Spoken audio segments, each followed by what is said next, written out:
If you already admit that there is no reason to believe the ranking, why would anybody believe?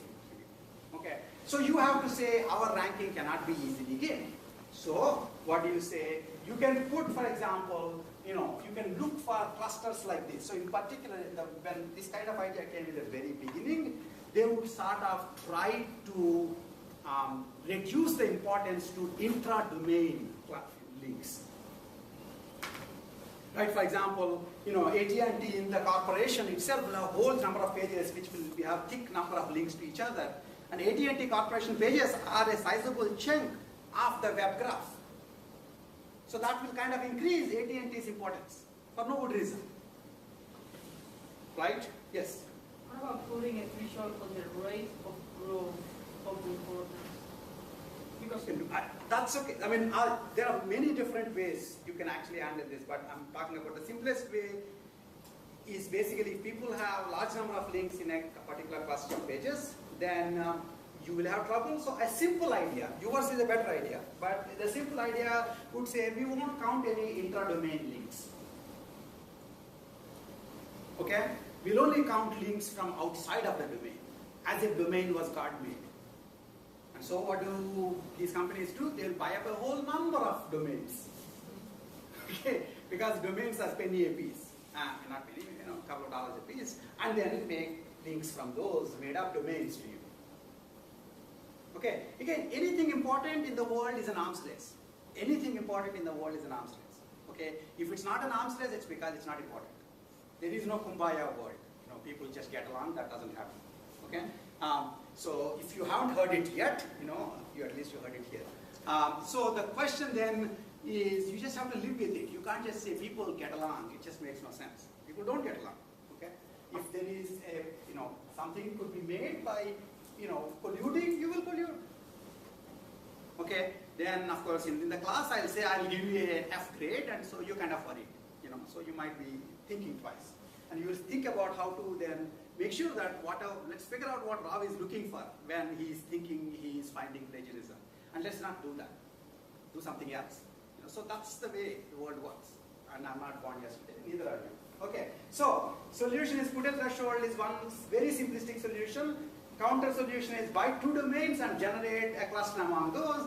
Then another solution, then one more counter solution, then one more solution, one more counter solution. If all else fails, if you're in US, you can always, one thing you can do is the search engine can say, to heck with it, I don't like you. You've been, messing around with your importance too much. So I'll just go and change your page rank.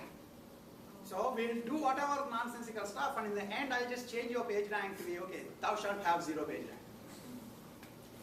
And if anybody asks, we'll say we didn't do it. Right? That can happen. And in fact, there is a name for it, it's called the Google dance, because Google being the biggest search engine, every once in a while they do stuff which changes a whole bunch of people's page ranks, and then the results start not coming in the order they're supposed to come, and so it's a Google dance. Okay? Now of course, being in a good country, we can sue Google. Right? So in fact, I'm not making this up.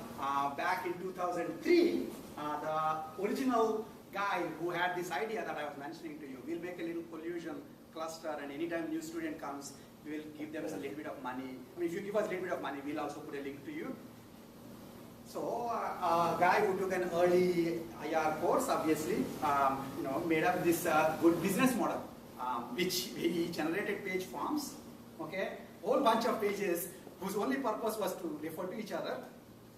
And then if you give them $10, they will put a link from their cluster to you. Just like as I said. And sure enough, your page rank would increase, so you will start coming up higher in the ranks for the same place. And so Google basically got wind of it. Okay. Again, there's this idea, right? I mean, you can cheat a little, but if you cheat big time, then you'll get caught at some point of time, right? That's known. But then unfortunately, once you start cheating, you get into this habit of cheating at bigger levels. Okay, so this guy actually got caught, obviously, and so Google went and just made their rank 0. And so an honest merchant, this guy felt he's an honest merchant. I mean, think about this. Why am I supposed why am I supposed not to do this? I mean, it's fine. It's like you decided these importances mean something. It's not like the US Penal Code says that you can't put links to each other, or that if some new student comes, you can't put link to them. So exactly what are you complaining about? Okay, so you stop me from doing it, so I'm going to sue you. So he sued Google. Search King sued Google, and the court basically said, yes, you are completely, it's under your power to do what you wanted to do, but so is it completely under Google's power to do what it wants to do. Okay, and that's basically where it is. Okay, so did that end? Of course not. Right now, basically people try to do this in less obvious ways. And here are just 3 examples from like a year or so back, but there are examples other time. For example, here's the situation. So here is somebody who sent me a mail some time back. He essentially apparently liked some message I sent to the mail archive of CSE 494. There are people, not you of course, you don't read the mails I send. There are people outside who read my mails and then said, I recently came across your site and I was wondering if you would be willing to put a few links on your page. And he or she, I think Morgan, he was going to be compensating me. So this is a retail page farm. Search King bought a whole bunch of pages and put page links, and so it became obvious. But if organically people are putting links to random stuff, right, it would be hard, especially for an honorable professor like me, to go to jail, right? They'll just say, no, what did Rao do? He just put a couple of links to make money. So he was doing this, and then now you would think that, why is this guy interested in doing this? It turns out a few days later it came out that JCPenney was essentially trying to increase its ranking in the Google rank. And so they created this elaborate, thrice removed system, wherein some lower level guys will be asking IR teachers to put links on their pages, including them, and then at some level they'll essentially use that to pool to make links to JCPenney's page. And when this came out, obviously JCPenney said, oh, we did not know, we just thought this was an honorable company which said they will do some good stuff for us, and we gave them money. Okay? So that was last year, and it still goes on. Obviously you can't stop this, basically. It's just that you need to pay for increasing your importance. It costs a little. Okay, now I'll get to this later. But the point is, why pay when you can induce people to put links freely? The real best idea would be that people just somehow want to put links to you. Okay? Then nobody can stop you. You will become important. The question is, how do I induce this from happening? Well, you could be a really good business. And obviously the people who really want to come up on the rankings are the business ones, because they make money based on this. Right? So you could be a really good business and be very nice to your customers, and they'll say very nice things about you and put links to you. It takes too long. Okay? But then you could also be a very bad business, and people put links to your page saying it's such a bad business. And did you take into account what the crazy link was saying when you used that link in computing the page rank? No, if all of you say, for the worst teacher in ASU, here is Rao, and put a link to me, I would be very grateful to you. Because I shall be the most important professor in ASU. Okay, because PageRank doesn't care what the link's context is. It's just that it's exactly this whole idea of all publicity is good publicity. Okay, that's how it works.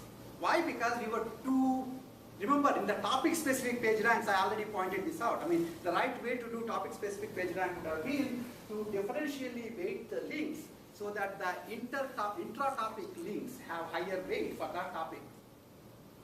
But that was too hard. So we said link matrix is the same for everybody. All we will change is the reset matrix. Okay, so if you are intellectually lazy, then it gives somebody else a way of exploiting it. And you cannot blame them for being smart. Okay, now am I making this up? Of course not.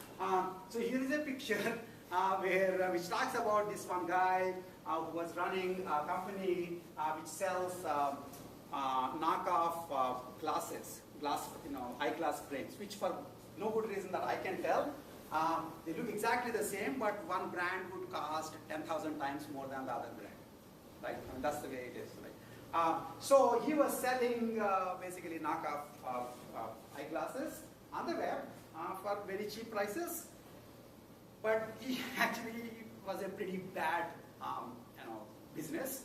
And so when people buy stuff from him, then when they go and tell him that we didn't like the glasses you sent us, I guess slowly he realized that while he can actually deal with their complaints, he also realized over a period of time that the more they become angry, the more they write about him on the web, the more his company is becoming important. And so if you were to say eyeglasses or knockoff eyeglasses or cheap eyeglasses, this guy's company would come up first. So once he realized this, he realized that not only would he not be nice to his customers, he would be positively mean to them, right? So this poor lady, and this is actually, I'll show you in a minute an article, but this poor lady would basically call him and say, the eyeglasses you sent me, the frame doesn't actually work, the whole thing is breaking apart, and then he says, I know where you are, and I know your credit card number, I can send people, I can do bad things for you. And so then essentially she'll get really mad, and the guy's interest was not to actually make her silent. He wanted her to be very vocal. So she will go on to various places and put links or put comments about this. Notice that putting comments is also like putting links. It's like implicit links. Okay, and then he was going laughing all the way to the bank, right? So now the sad part, of course, is at some point of time he felt he has good news, good understanding of PageRank to share with the world. So he gave an interview to New York Times. Don't do this. If you want to cheat, don't give interviews to New York Times. So, New York Times interview, he basically admitted this is what he does. It's been known in cycles, in the people who do Slashdot, etc., knew this all along. And, then New York Times came up with an article. And then suddenly, Google wakes up and says, we never tolerate this kind of stuff. But they were tolerating all this for like years on. It's just that the issue is not to get yourself to the front page of New York Times. That's the whole idea. If you get caught, then you are a thief. If not, Google doesn't care. Nobody cares. They don't know what is important, what is not important. It's like you're using a particular vehicle, which is link analysis, and you're not looking at the sentiments behind the links. You want to make your life simple, right? And for faculty tenure, the number of papers matters. So faculty are smart, they will write lots of papers, right? And if you have a big paper, make it into 10 papers, small papers. And that will increase the number of papers. The guy who decided that what matters is the number of papers, they have given me the choice of doing this. Okay? And they did that because it's easier to count the number of papers than to read them. You see what I'm saying? Okay, so Google suddenly wakes up and, Amit Shinghal says, we were always against this kind of stuff. And let me go into the room and change the PageRank of this guy. And boom, that guy falls down. Right? And next thing obviously everybody who has no other work to do, US goes and arrests this poor seller, and then he gets put in, he pleads guilty and he goes to jail. Okay, so yet another honest merchant who just understood PageRank was put behind bars for no good reason. Okay, but the bigger point is adversarial nature is not going away. If anybody tells you, no, this can be stopped, no, it's not. Okay, you can only every once in a while go and hope for enough people. If you do something that's absolutely breathtakingly, flagrantly bad, then you would be on state press or New York Times front page or something, and then your PageRank will fall. Okay, the trick is not to do that bad a thing, and then at least for PageRank. I'm not saying you should cheat or anything, but if you just do a few small clusters and slightly improve your importance, nobody knows, because nobody has the time to figure out what is true importance. Okay. So we'll stop here. We talked about stability. We talked about adversarial aspects of the PageRank, and come back to what it is.